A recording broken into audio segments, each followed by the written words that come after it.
In a world where everyone seemed to rush, where students raced from one class to another, where parents hurried through deadlines, and where even happiness felt like something that had to be earned quickly, there lived a girl named Anna who had forgotten how to breathe.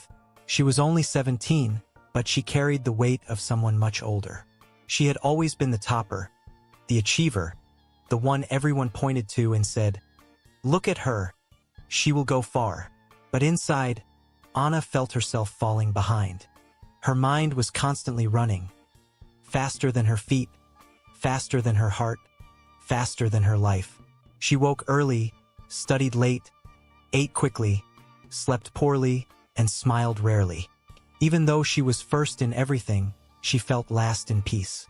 And then, one day, her mother gently placed a hand on her shoulder and said, "Anna, your summer holidays are here. Go visit your grandma in the village. You need a break." Anna frowned and protested. "But grandma's house has no Wi-Fi, no Netflix, no friends." Her mother smiled softly and replied, "Maybe that's exactly why you need to go." Something in her mother's voice made Anna pause, and the next morning, she found herself sitting in the back seat of a bus headed for a place that moved slower than she was used to. When she arrived at her grandma's house, the world felt different. There were no horns, no notifications, no schedules. Just birds singing, trees swaying, and sunlight touching the earth gently like a warm blanket. Her grandma opened the door with a smile as bright as the morning sky. She pulled Anna into a hug and said, "My little butterfly, you've flown home." Anna laughed and replied, "Grandma, I think I'm more like a tired bee this time." Her grandma nodded knowingly and whispered, "Then it's time for this tired bee to rest in the garden." The next morning, before the sun fully rose, Grandma woke her up and took her to the backyard. There, in a small corner, was a flower bed, simple, quiet, and full of life waiting to bloom. Grandma handed Anna a small watering can and said, "These are your flowers now. Water them every day. Talk to them. Watch them grow." Anna blinked in confusion. "That's it? Just water and talk to plants?" Grandma nodded. "Yes, and wait." At first, Anna didn't understand the point.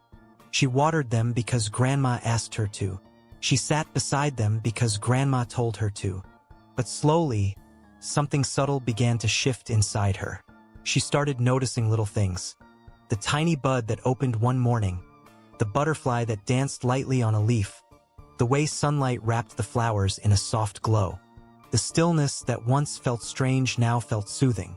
She felt no pressure to perform, no competition to win, no trophy to earn. And for the first time in a long time, she felt something she had been missing: quiet happiness.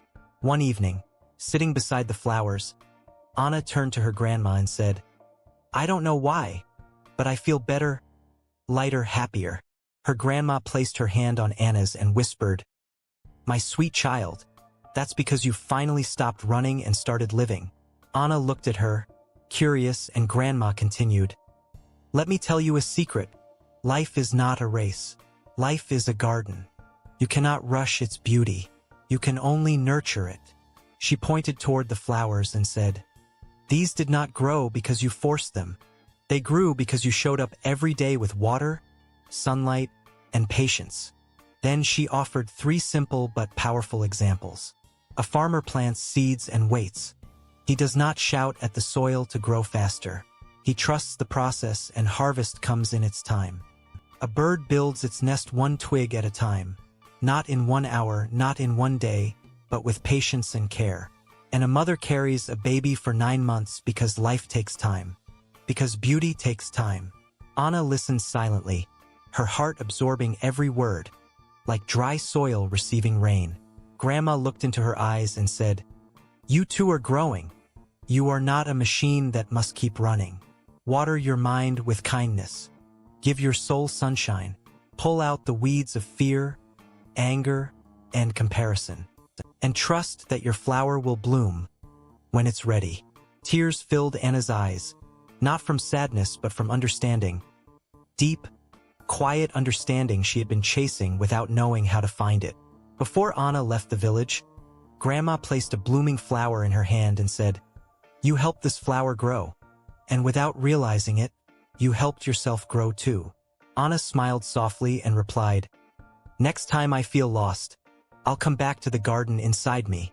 When her vacation ended and she returned to her busy world, Anna was not the same girl who had arrived at Grandma's doorstep tired and empty. She moved with calmness now. She breathed more deeply. She no longer pushed herself to bloom overnight. She understood that true growth takes patience, and the most beautiful things in life grow quietly before they grow visibly. In a world that rushes for quick results, Anna had learned something precious. Peace does not come from speed, it comes from presence. And so, whenever she felt overwhelmed, she would close her eyes and remember Grandma's garden. The flowers, the sunlight, the quiet companionship of nature. And she would whisper to herself, "Slow down, nurture, trust the process." Because just like the flower she had cared for, she too was growing slowly, beautifully, and in her own time.